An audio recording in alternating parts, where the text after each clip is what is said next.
یہی قریب میں جو رائے کا مرکز، میں پہلی دفعہ جب یہاں سے 4 مہینے لگا کر گھر گیا تو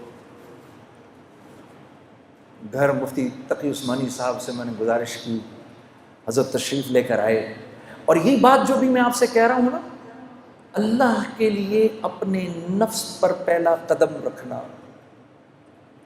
پہلا قدم نفس پہ رکھنا، دوسرا قدم جنت میں۔ تو طبیعت پر بڑا بوجھ پڑ رہا تھا، میں کیسے کروں گا، میں کیسے کروں گا۔ آج کے بعد اگر نامحرم عورت سامنے آئے گی تو میں نظریں کیسے ہٹاؤں گا؟ سامنے سے نامحرم عورت آئی، آپ کی اس پر پہلی نظر پڑی اور آپ نے اپنی نظر جھکا لی، اسی لمحے اللہ پچھلے سارے گناہ معاف کر دیتے ہیں، اور ایمان کی وہ حلاوت عطا فرماتے ہیں جس کو آپ اپنے سینے میں محسوس کریں گے۔ اسی لیے اللہ رب العزت نے اپنے بندے کے اپنے طرف آنے کو جہد سے تشبیہ دی۔ اللہ رب العزت کا ارشاد ہے والذین جاہدوا فینا، میرا وہ بندہ جو میری طرف آنے کی جہد کرے گا۔ آرام سے نہیں آ سکتا، آرام سے نہیں آئے گا، نفس پر بوجھ ضرور پڑے گا۔ جو جہد کرے گا، جب بیٹا کسی غلط بات کا مطالبہ کرے تو بیٹے سے کہے گا بیٹا باوجود اس کے کہ تو میری اکیلی اولاد ہے، لیکن میں کیا کروں، یہ گناہ میں نہیں کر سکتا کیونکہ اللہ اور اس کے رسول کا حکم نہیں ہے، یہ میں نہیں کروں گا بیٹا، یہ میں نہیں کر سکتا۔ اس کو اللہ فرما رہے ہیں والذین جاہدوا فینا، جو میری طرف آنے کی کوشش کرے گا، لنہدینہم سبلنا، میرے بندے غور سے سن، میں ضرور در ضرور تیرے لیے اپنی قربتوں کے راستوں کو کھولوں گا، پہنچ جائے گا تو میری طرف۔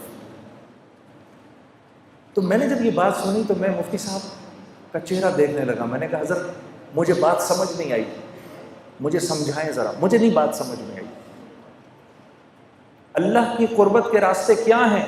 تو فرمانے لگے کبھی اس ماں کو دیکھا ہے جو پہلی مرتبہ اپنے بچے کو زمین پر کھڑا کرنے کی کوشش کرتی ہے، 8، 9 یا 10 ماہ کا بچہ ہوتا ہے یا 1 سال کا، جب اس کو پہلی دفعہ کھڑا کرتی ہے تو اپنی دونوں انگلیاں اس کے ہاتھ میں دیتی ہیں، پھر اپنے ہاتھ چھڑوا کے پیچھے ہو جاتی ہے۔ اب بچہ ماں کی طرف بڑھنے کے لیے پہلا قدم اٹھانے لگتا ہے، ابھی پہلا قدم اٹھا نہیں سکتا، ماں فرتے جذبات میں دوڑ کر اس کو پھر گلے لگا لیتی ہے۔ جب بندہ اس بات کا عزم کرتا ہے میرے رب تو کتنا میرا کریم رب ہے، اب تک میں نے کتنا تجھ کو ناراض کیا، آج کے بعد یا اللہ میں تیرے حکموں کو نہیں توڑوں گا، میں پوری کوشش کروں گا کہ یا اللہ میں تیرے حکموں کو پورا کروں، کمی بیشی رہ جائے تو معاف کر دینا۔ جب وہ یہ ارادہ کرتا ہے تو اللہ رب العزت دوڑ کے آ کے اپنے اس بندے کو سینے سے لگا لیتے ہیں۔ ارادہ، ملک کا بادشاہ، ملک کا حکمران ابھی اس بات کا ارادہ کرتا ہے، وہ جھوٹے منہ کہتا ہے، جھوٹے منہ میں اس ملک میں اللہ کے حکموں کو پورا کروں گا، اللہ کی مدد براہ راست اس کے ساتھ ہو جاتی ہے۔ جھوٹا ارادہ، اس کا کوئی ارادہ نہیں ہے۔ جب ہم کہتے ہیں نا حسبی اللہ، سوچے سمجھے بغیر ہم کہیں نا حسبی اللہ، بس اللہ میرے لیے کافی ہے، اللہ کافی ہو جاتا ہے۔ حسبی اللہ لا الہ الا هو علیہ توکلت وہو رب العرش العظیم۔ میرے دوستو یہ وہ دعا ہے جو دن میں اگر کوئی 7 مرتبہ شروع میں اور 7 مرتبہ شام میں اس دعا کو پڑھ لے پورے دن کے لیے، اور یہ وہ واحد دعا ہے جس کے بارے میں اللہ کے نبی نے فرمایا یہ میرا کوئی امتی اگر دھیان کے بغیر بھی پڑھے گا اللہ سارا دن اس کے ساتھ ہو جائیں گے۔ حسبی اللہ، میرا اللہ میرے ساتھ ہے۔ کبھی اکیلے میں بیٹھنا،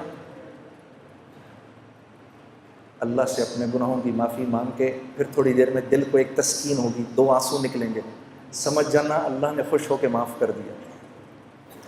پھر کہنا آنکھیں بند کر کے حسبی اللہ، پھر یاد کرنا کہ بھائی نے کہا تھا یہ بات، ساری دنیا کا مزہ ایک طرف، یہ جو دو بول تم بولو گے حسبی اللہ، اللہ ایسا سکون دل میں دیں گے کہ تم کہو گے دنیا کی دولت بھی اس کے آگے ہیچ ہے، حسبی اللہ۔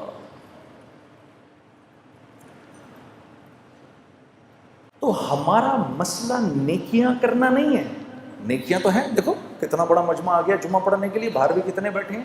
ہمارا مسئلہ نیکیاں کرنا نہیں ہے، ہمارا مسئلہ برائی سے بچنا ہے، برائی سے نہیں بچا جاتا۔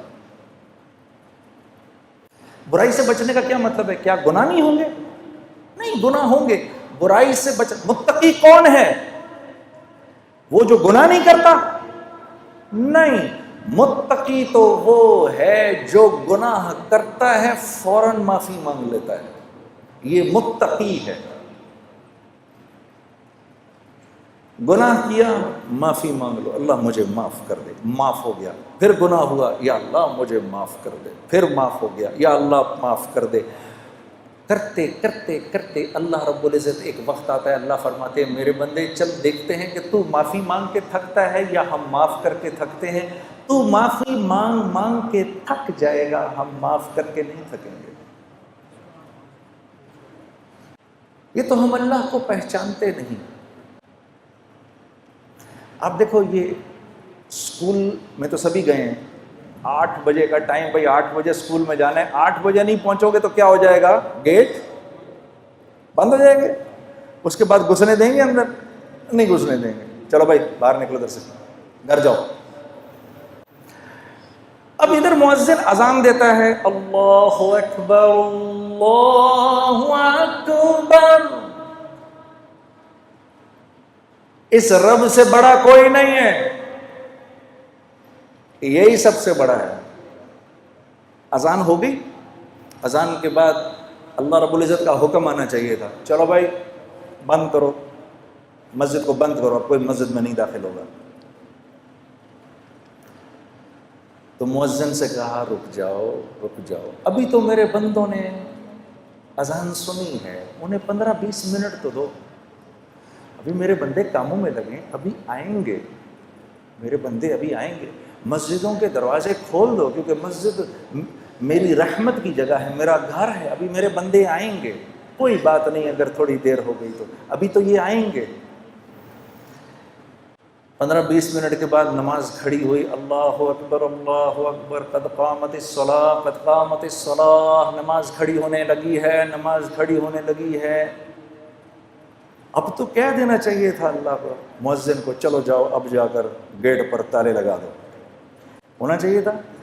بھائی سمجھ میں آنے والی بات ہے نا، 8 بجے اسکول بند ہو گیا، اب نہیں آ سکتا کوئی اندر، تو اللہ کو بھی تو، اللہ تو اسکول سے بڑا ہی ہے، لیکن نہیں، تالے نہیں لگانا، کوئی بات نہیں، تمہاری نماز کھڑی ہو گئی، پیچھے سے میرے بندے آ رہے ہیں، کھول کے رکھو۔ اتنے میں جناب بھائی پہنچے، اللہ اکبر، مولانا نے پڑھنا شروع کیا، الحمدللہ رب العالمین الرحمن الرحیم۔ بھائی پہنچ گئے، یا اللہ میں کیا کروں؟ چپ کر کے کھڑا ہو جائے اس کے پیچھے، یا اللہ میری تکبیر اولیٰ مل جائے گی، مل گئی۔ رکوع کے اندر جانے لگے، رکوع میں چلے گئے، پیچھے سے دوسرے بھائی دوڑے ہوئے آئے، یا اللہ میں کیا کروں؟ چپ کر کے کھڑا ہو جا، یا اللہ میری نماز، چپ کر جا، کھڑا ہو جا، نماز مل گئی۔ 2 رکعت گزری، تیسرے بھائی آئے، یا اللہ کیا کروں؟ چپ کر کے کھڑا ہو جا، تیری بھی نماز ہو گئی۔ تیسری چوتھی رکعت کے اندر لوگ بیٹھے ہوئے ہیں، میں دوڑا دوڑا پہنچا، یا اللہ میں کیا کروں؟ چپ کر کے کھڑا ہو جا، بیٹھ جا، اتحیات پڑھ لے، اور سلام پھیرنے کے بعد جتنی جتنی تمہاری رکعتیں رہ گئی ہیں کھڑی ہو کے پوری کر لو، میں نماز قبول کر لوں گا۔ اتنے میں یہ ایک بھائی بھاگے ہوئے آئے، جب سلام پھیرا، یا اللہ میری نماز رہ گئی۔ تو میرے نبی کا ارشاد ہے، کوئی نماز کے ارادے سے مسجد آئے اور اس کی جماعت چھٹ جائے، اللہ اس کو پوری پوری جماعت کا اجر دیتا ہے۔ ایسا اللہ ہے میرا اللہ۔ شیطان کو 2 دفعہ اپنے آپ کو دھوکہ دینے مت دو۔ پہلی دفعہ اس نے دھوکہ دیا گناہ کرا کر، اب وہ دوسرا دھوکہ دے گا توبہ کرنے کا کیا فائدہ ہے، تیری توبہ قبول تھوڑی ہونی ہے۔ اس کو بولو اے بدبخت، جب تجھ کو اللہ نے نکالا تھا جنت سے، تو نے 10 دعائیں مانگی، اللہ نے ساری پوری کی، تو میں تو اس کا فرما بردار ہوں، میں تو کلمہ گو ہوں، اگر میں مان پڑوں گا تو میری نہیں مانے گا۔ میرے عزیز دوستو، جب آپ اپنے گناہ کی توبہ کرتے ہیں تو آپ کو پتہ ہے کیا ہوتا ہے؟ جب ہم توبہ کرتے ہیں اللہ اس گناہ کو معاف کر کے نیکی میں بدل کے آخرت کا توشہ بنا دیتا ہے، اور آپ ایسے ہو جاتے ہیں جیسے آپ نے اس گناہ کو کیا ہی نہیں۔ یہ تو ہماری بدقسمتی ہے، ہم اپنے آپ کو اللہ سے دور کیا ہوا ہے۔ یہ وجہ ہے میرے دوستو، جب ہم دعا کرتے ہیں تو دعا نہیں قبول ہوتی، کہ ہماری طبیعتوں سے اللہ سے دوستی لگانا ختم ہو گئی۔ موسیٰ علیہ السلام کے دور میں زوردار قسم کا قحط پڑا، آپ نے سب کو جمع کیا، جمع کر کے آپ میدان میں لے گئے، وہاں آپ نے جا کے جب دعا شروع کی تو لو اور تیز ہو گئی۔ آپ نے کہا یا اللہ میں تو دعا کر رہا ہوں، یہ کیا معاملہ ہے؟ کہا اس مجمع میں ایک آدمی ایسا ہے کہ پچھلے 40 سال سے اس کی ایک نیکی بھی میرے پاس نہیں آئی، اس کے گناہوں کی نحوست ایسی ہے کہ آپ کی دعا بھی قبول نہیں ہو سکتی۔ تو آپ مجمع کی طرف مڑے اور مجمع سے کہا بھائی وہ کون ہے باہر نکل جائے۔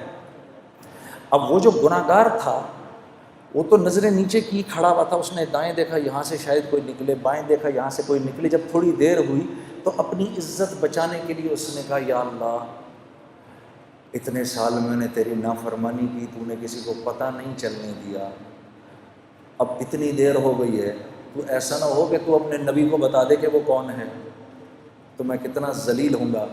یا اللہ میں تجھ سے معافی مانگتا ہوں، تو مجھے معاف کر دے۔ ابھی وہ نیچے اللہ سے مناجات کر رہا ہے، اس کو پتہ نہیں، اپنی عزت بچانے کے لیے وہ مناجات کر رہا ہے۔ اوپر کالے بادل آنا شروع ہو گئے، اور اسی دوران موسیٰ علیہ السلام انتظار کر رہے ہیں تو دھڑا دھڑ اوپر سے بارش شروع ہو گئی۔ کہا یا اللہ یہ کیا ماجرا ہوا؟ کہ میرے نبی میرے بندے نے مجھ سے صلح کر لی، میں نے اس کو معاف کر دیا۔ یا اللہ یہ کون ہے؟ کہا موسیٰ جب نافرمان تھا 40 سال کا، میں نے کسی کو پتہ نہیں چلنے دیا، اب تو وہ میرا ولی بن چکا ہے، میں کیسے بتا دوں وہ کون تھا؟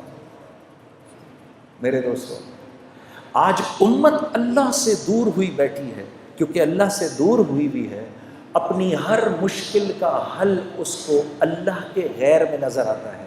میں یہ بات ہاتھ جوڑ کے آپ نوجوانوں کے سامنے عرض کرنے آیا ہوں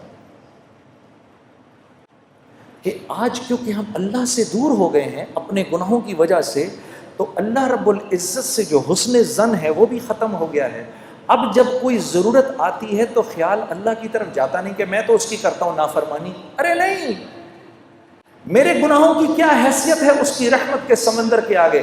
یہ راوی کے دریا میں اپنی ہم اگر 100 قمیضیں لے جائیں اور صاف کر لیں تو راوی کتنا گندا ہو جائے گا؟ ارے 1000 قمیضیں لے جاؤ، 1,00,000 قمیضیں لے جاؤ، 1 کروڑ قمیضیں لے جاؤ، جاؤ جا کے راوی کے اندر دھو، راوی نے کیا گندا ہونا ہے؟ تو یہ تو دنیا کا ایک بہتا ایک عام دریا ہے، اللہ کی رحمت کا جوش مارتا دریا، اس کے سامنے ہمارے گناہوں کی کیا قیمت ہے؟ کچھ بھی نہیں۔ بس آدمی بے غیرت نہ بنے، بے باک نہ ہو جائے کہ وہ تو غفور الرحیم ہے جو کرنا ہے کروں، یہ نہ ہو، اندر طبیعت میں اس بات کی ندامت ہو تو یاد رکھو کہ اللہ کے ہاں طاعت کی استکبار سے معصیت کی استغفار زیادہ قیمتی ہے۔ ہاں میرے دوستو آخری بات آپ سے عرض کرتا ہوں، دیکھو 5 باتوں کا خیال رکھنا، ٹھیک ہے؟ 5 باتوں کا خیال رکھنا۔ یہ اللہ کے نبی صلی اللہ علیہ وسلم کے سامنے مہاجرین کی جماعت بیٹھی ہوئی تھی، اور یہ مہاجرین کی جماعت کون ہے؟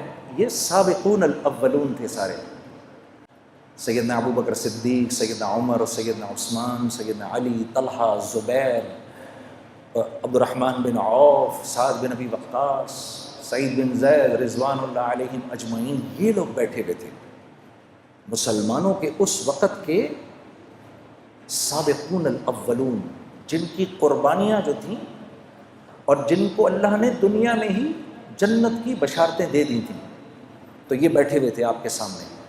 تو آپ نے فرمایا اے مہاجرین کی جماعت، 5 چیزیں ایسی ہیں اور میں اللہ کی پناہ مانگتا ہوں کہ یہ 5 چیزیں تم لوگوں میں آئیں۔ ذرا غور سے سننا میری اس بات کو۔ پھر آپ نے فرمایا جس قوم میں بے حیائی عام ہو جاتی ہے، لوگ بے حیا ہو جاتے ہیں، اللہ اس قوم پر ایسے امراض بھیجتا ہے کہ جس کا پچھلوں نے کبھی سنا بھی نہیں ہوتا۔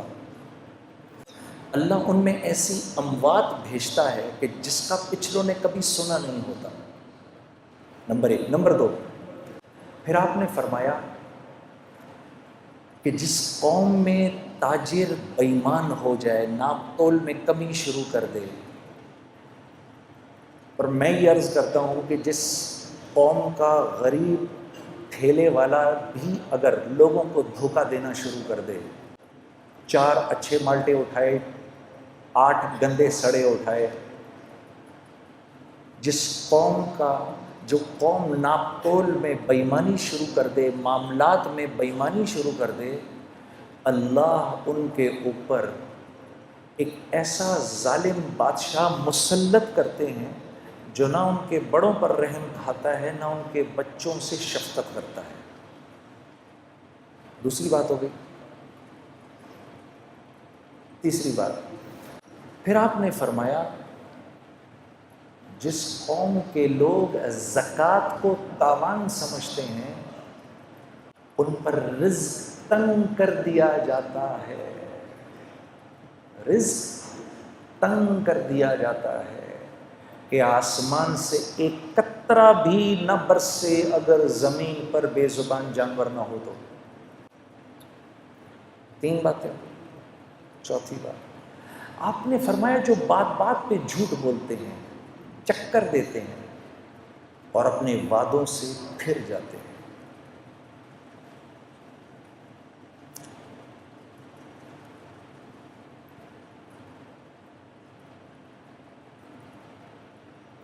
یہ گھر ہم آپ کو 50 لاکھ میں بنا کے دے دیں گے، اس کی قسطیں دیں، آپ 50 لاکھ کے مطابق قسطیں دیں۔ جب گھر دینے کی باری آئی، سر بات یہ ہے کہ وہ تو وطب کی بات تھی، خرچہ تھوڑا بڑھ گیا، اب آپ کو پوزیشن تب ملے گا جب اس کے اوپر 15 لاکھ اور دیں گے آپ۔ کیوں؟ کیونکہ اب اس گھر کی قیمت مل رہی ہے 70 لاکھ، ہم تو سر اس کے تو 70 مل رہے ہیں اس وقت، ہم تو پھر 5 چھوڑ رہے ہیں آپ کو۔ اف، یہ میرا آنکھوں دیکھا حال ہے۔ وعدہ خلافی، وعدہ خلافی، وعدہ خلافی۔ کبھی یہ بھی تو کر کے دیکھو جنید صاحب، یہ میں کیونکہ آپ کو ایگری کر گیا تھا، پہلے آپ کو زبان دے گیا تھا، 25,000 روپے مہینے پہ میں اس جگہ کی آپ کو زبان دے گیا تھا، بعد میں میرے پاس آیا ایک آدمی مجھے 28 دے رہا تھا، لیکن مجھے اللہ سے حیا آئی کہ میں آپ کو زبان دے چکا ہوں، میں آپ ہی کو دوں گا، یہ 25,000 میں یہ چابی آپ کے ہاتھ میں ہے۔ ارے میرے دوستو، ہم کوانٹٹی نہیں دیکھتے، ہم کوالٹی دیکھتے ہیں، کیونکہ اللہ پوچھے گا مال کہاں سے کمایا، کہاں خرچ کیا۔ لا الہ الا اللہ۔ ہم کوانٹٹی نہیں دیکھتے، ہم کوالٹی دیکھتے ہیں۔ جو زبان سے پھر جائے گا،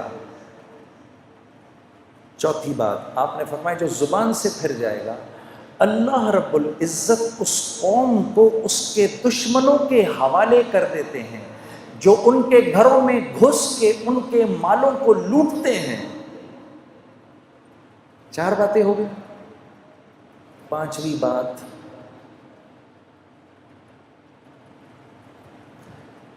جس قوم سے عدل اٹھ جائے، جس قوم سے عدل اٹھ جائے، جہاں قانون پامال ہو،